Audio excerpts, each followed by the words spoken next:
हरे कृष्णा। नारायण मुनि आगे कहते हैं, नारद मुनि, उन त्रिदेश्वरों ने खड़े खड़े पुनः स्तवन किया।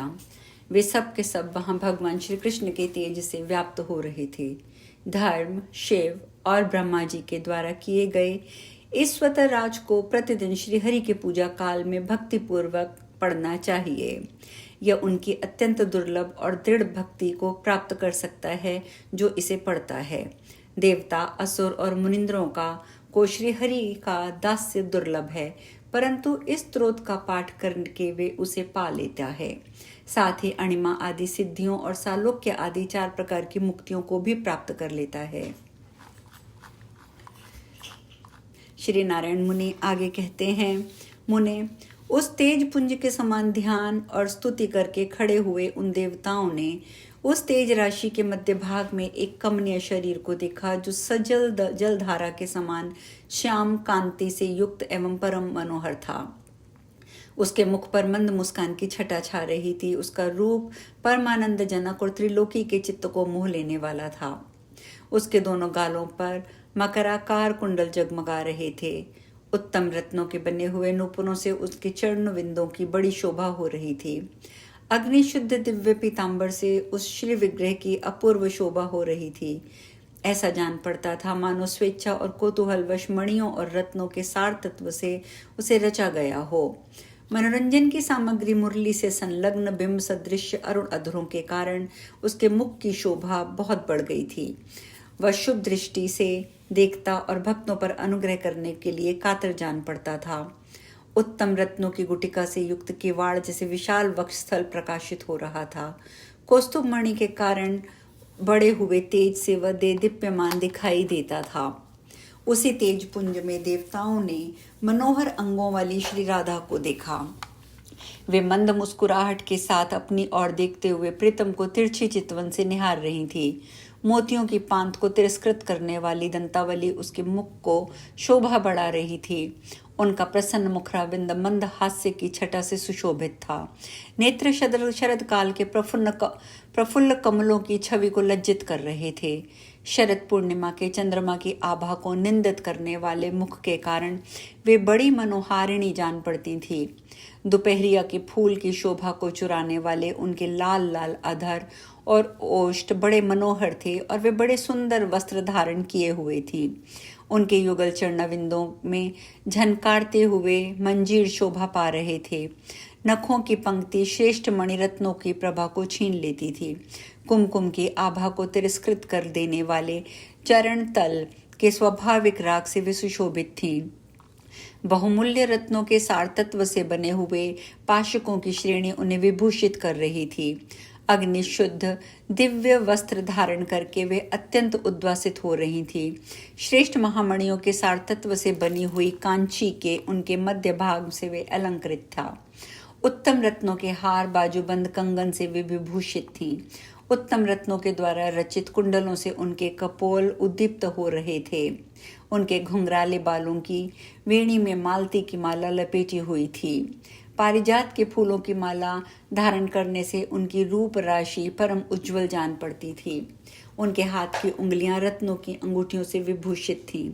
दिव्य शंख से बने हुए विचित्र राग विभूषित रमणीय भूषण उन्हें विभूषित कर रहे थे। वे शंख भूषण महीन रेशमी डोरे में गुंथे हुए थे। उत्तम रत्नों के सारतत्व की बनी हुई गुटिका को लाल डोरे में गूंथकर उनके द्वारा अपने आप को सज्जित किया गया था। तपाए हुए स्वर्ण के समान अंग कांति को सुंदर वस्त्र से आच्छादित करके वे बड़ी शोभा पा रही थी। उनका शरीर बड़ा मनोहर था। नितम देश और शोणिक भाग के सौंदर्य से वे और भी सुंदरी दिखाई देती थीं। वे समस्त आभूषणों से विभूषित थीं और समस्त आभूषण उनके सौंदर्य से विभूषित थे। उन श्रेष्ठ परमेश्वर और सुंदरी परमेश्वरी का दर्शन करके सब देवताओं को बड़ा आश्चर्य हुआ। उनके संपूर्ण मनोरथ पूर्ण हो गए थे। अतः उन सब देवताओं ने पुनः भगवान की स्तुति आरंभ कर दी। ब्रह्मा जी बोले, परमेश्वर, मेरा चित्त रूपी भ्रमर आपके चरणविंद में निरंतर प्रेम भक्ति पूर्वक भ्रमण करता रहे। शांति रूपी औषध देकर मेरे जन्म मरण के रोग से रक्षा कीजिए और मुझे सुदृढ़ और अत्यंत परिपक्व भक्ति और दास्य दीजिए। भगवान शंकर ने कहा, प्रभो, भवसागर में डूबा हुआ मेरा मन चित्त रूपी मत्स्य सदा ही इस घोर संसार रूपी कूप में चक्कर लगाता रहता है।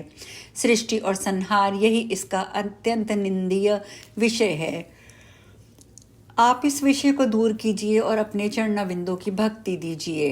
धर्म बोले, हे मेरे ईश्वर, आपके आत्मीयजनों अर्थात भक्तों के साथ मेरा सदा समागम होता रहे, जो विषय रूपी बंधन को काटने के लिए तीखी तलवार का काम देता है तथा आपके चरणविंदों के स्थान दिलाने का एकमात्र हेतु है।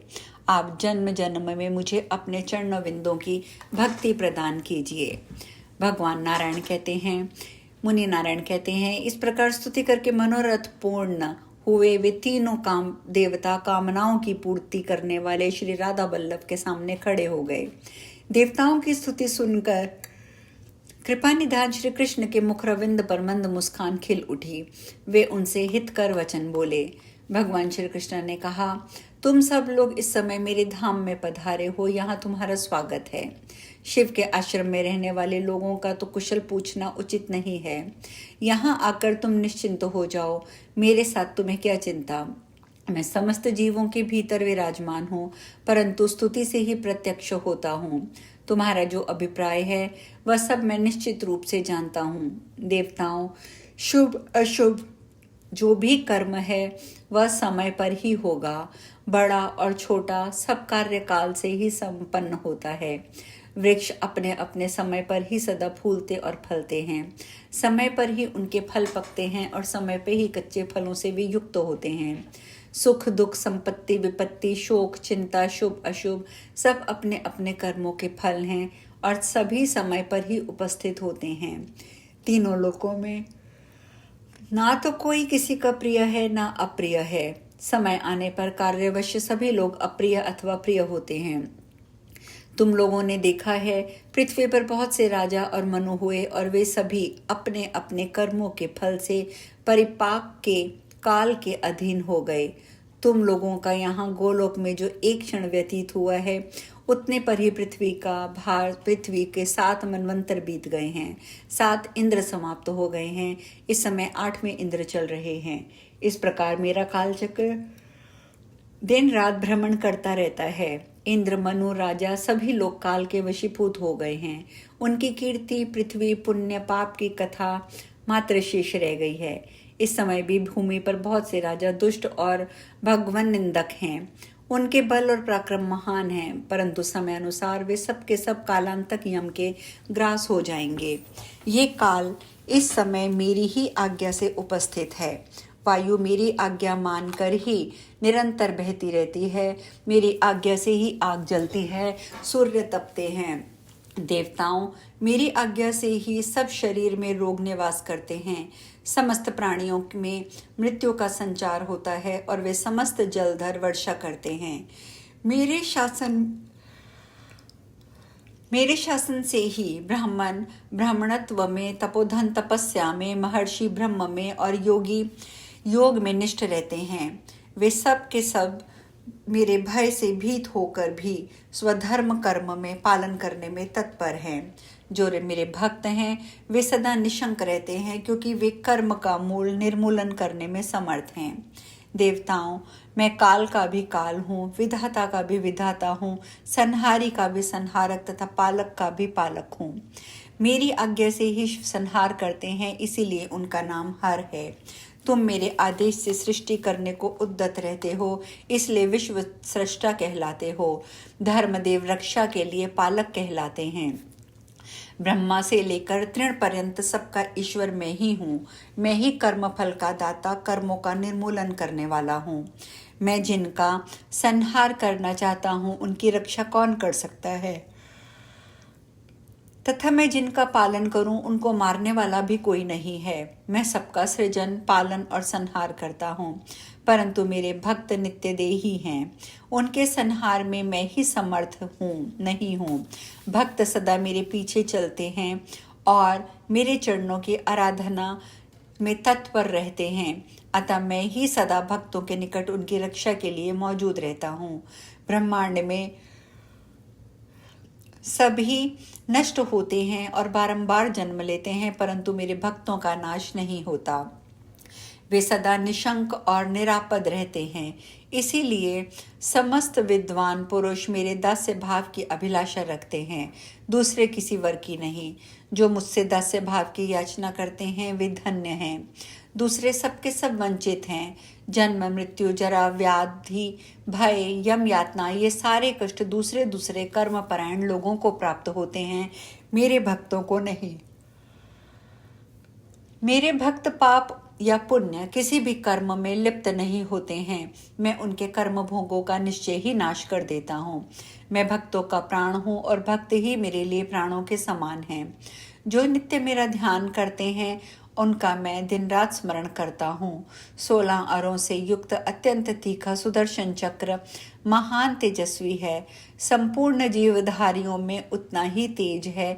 वह सब उस चक्र के तेज के 16वें अंश के बराबर नहीं है। उस अभीष्ट चक्र को भक्तों के निकट उनकी रक्षा के लिए नियुक्त करके भी मुझे प्रतीति नहीं होती। इसीलिए मैं स्वयं भी उनके पास जाता हूँ। तुम सब देवता और प्राणादि का लक्ष्मी भी मुझ भक्त से बढ़कर प्यारी नहीं है। देवेश्वरों, भक्तों का भक्ति पूर्व दिया हुआ जो द्रव्य है उसको मैं बड़े प्रेम से ग्रहण करता हूँ, परंतु अभक्तों की दी हुई कोई भी वस्तु में ग्रहण नहीं करता हूँ। जो लोग भक्तों, ब्राह्मणों, गौओं से द्वेष रखते हैं, यज्ञों देवताओं की हिंसा करते हैं, वे शीघ्र ही उसी प्रकार नष्ट हो जाते हैं जैसे प्रज्वलित अग्नि से तिनके। जब मैं उनका घातक बनकर उपस्थित होता हूँ तब कोई उनकी रक्षा नहीं कर सकता। देवताओं, मैं पृथ्वी पर जाऊंगा। अब तुम लोग भी अपने अपने स्थान पर पधारो, अपने अंश रूप से भूतल पर अवतार लो। आज हम कथा में यहीं विश्राम लेंगे। आगे की चर्चा कल। हरे कृष्णा।